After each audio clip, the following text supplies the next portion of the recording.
Hi everybody, you are here with Statistics Speak today to show how to properly transform a wide panel data to a properly longitudinal data for uh, panel data analysis, for economic analysis for people who want. And this is a data set already originally downloaded from World Bank indicators data set, and this is what we get from there. I have here some countries. I think there are 10 countries.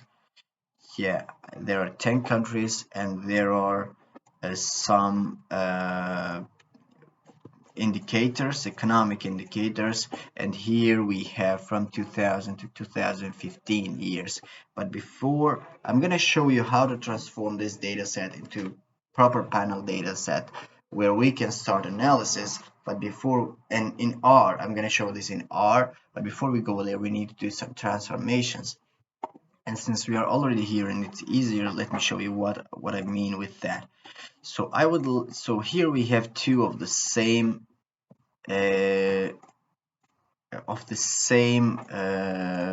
parameters, indicators that in a panel data form they're gonna come here, so we don't need two variables. So I'm going to keep this one but delete this one because it's so long. Some of them have very long names, so I don't know what happens, and then it's easier to work with these shorter names. So when you add them on regression analysis or something, it's easier to work with codes.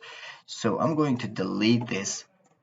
Okay, firstly, then I'm going to rename all these variables. So okay, let me do it as serious code, then country and country code as C code. And here we see that we have from 2000 to 2015, and I want only 2000, 2001, and I want all of them in this form. So what do? I just select these two, and it's 2015. All we have to do here is this, but when you download the data set, you see that you have some explanation stuff that you get here. And before you move to R, you need to have a clean data set. So we cleaned everything now from here. Let's go and let's check if there is anything remaining, because that shows as null data for the whole other part down and in the right side of data. So right now we have a clean data here that I don't know for missing data that right now that's not our focus of topic, but yeah, we have the proper data here. And now let's go to R. Okay, let's close this. Okay, let's go to R and let's close this, and let's bring that here. Okay, for data set, let's do it the easier way. And let's take this panel shape. Okay, import. Now we see that we have everything here to 2015, and we have 150 observations. So we have 10 countries, and apparently maybe we have 15 variables, so that's multiplied, it's 150. Okay, then now everything you need to do is this simple code. So 2 lines or 3 lines of code. So let me show you what we need to do. Let me create a data named data set, because we want to store original data set in another name. So if we mess it up in the future, we have the original data set here, so we don't have to upload it again and again. Okay, let's run it. So here, this function gather, it's the magic trick.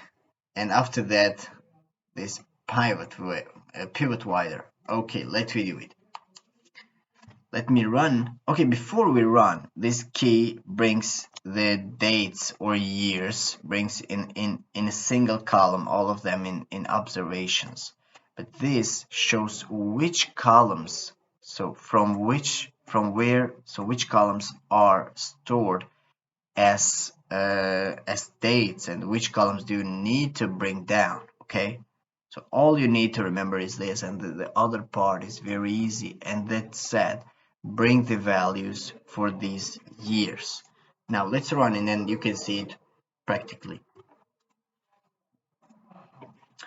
So what are you seeing here? This was our data set. Every year is here, and every country code, series code, and everything. But here you see every year is down there. That's why we have now 2,400 observations. You see, and every value is brought just close to the year, and for every country is the proper value there.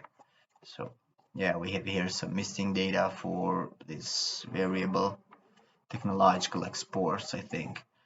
And now we have some other thing to do, because okay, because we have all these variables here, but we said that we want to include them in our regression analysis, and we want to have as variables and not in a single column. Okay, let's do that. So let's arrange it by country. Let's bring them all together. Yeah, Australia, and then the other guys, because there are a lot of variables, a lot of years. So for every year there are 15 variables, so the number of combination is big. So okay, let's now do this. Let's bring our names from series code, our our indicators, take their values with them, and arrange them in a wider format again. So we are bringing from wide to long, from long to wide. We are playing with it. Let's run this code and let's see what we are doing actually. Voila! So everything is done now. You have Australia, you have countries grouped for every year. So you have from 2000 to 2015. In a minute I was shocked why I have Australia 2 times, but I remember that Austria has a place in the airport for people who went to Austria instead of Australia, so that was very, very funny. Okay, guys, it's the best part is that I didn't went to the airport, but I just missed here. Okay, and now you have Switzerland. So here the data is stored in that way, and now you have every variable stored properly. And now you see that we have only 160 observations and 18 variables, so which now you can work with these variables separately, and you can include all countries and everything. So basically this was it. If you like this video, please subscribe and support me for more valuable videos like this.